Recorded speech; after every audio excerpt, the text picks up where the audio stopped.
We've been talking with Jim Razor of Razor Law Firm about the importance of cover your assets on the front end, and if it comes to it, have the right experts in your corner on the back end. But speaking of cover your assets on the front end, we've invited our good friend Kevin McBride from Parks Title. Hi, welcome back, Kevin. Hi, Paul. Hi, Tina. Hi. And, there's so much new construction going on in our area these days, certainly in Oakland County. Well, really, Metro Detroit in general. Yeah. But certainly in Oakland County where we're... Ton in Royal Oak. Yeah, right where we hang out a lot. Right. And I know you brought some statistics about new construction. What do you got? So, actually, I was reading an article from the Bureau of Census and Department of Commerce via Haver Analytics, and it stated that residential construction spending remains higher, 8% over a year ago as of July. Well, Yeah. that's good.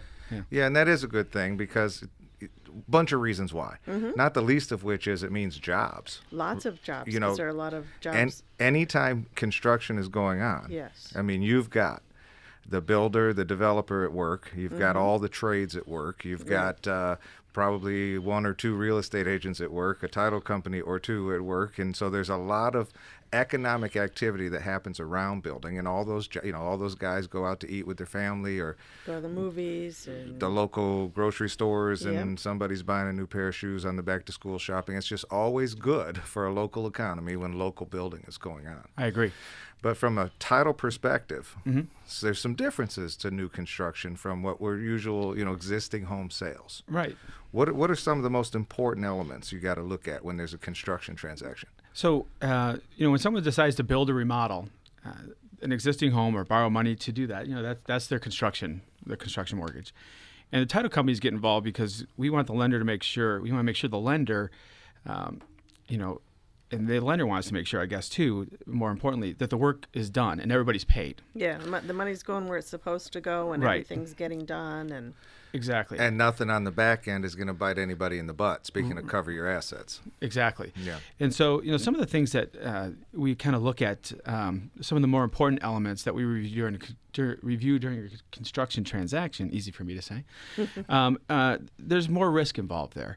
And so there's about 6 or 7 additional requirements that we put on the title commitment. For example, the notice of commencement or the sworn statements and waivers of lien. Those are the ones that we kind of look at that are really important. And these are notarized statements, but let's just talk about that right there. Give me what those are about. So the notice of commencement is it basically says that work's about to begin. Right.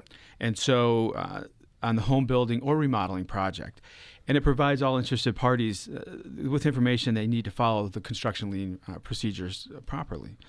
The sworn statements and waivers of liens, if you take them and break them apart for a second, the sworn statements, they're basically notarized, as you said, notarized statements that the builder gives us, and they're discloses that all the subcontractors that they've hired for the job and what they're going to charge for the job to be done, their services. It's a running total for each draw. So they're going to charge Right. X amount to do the job. For example, maybe a plumber. Yeah. They do the rough plumbing, and then they go back and do the finished plumbing. So Right. they're going to get paid as they go. right, the 'cause waivers you don't give them all the money at once. Correct. That's why you said a draw, because you give them pieces of the money as the project progresses, so you don't end up with a bunch of money out the door Right. and nothing done. Right. So what happens is the waivers.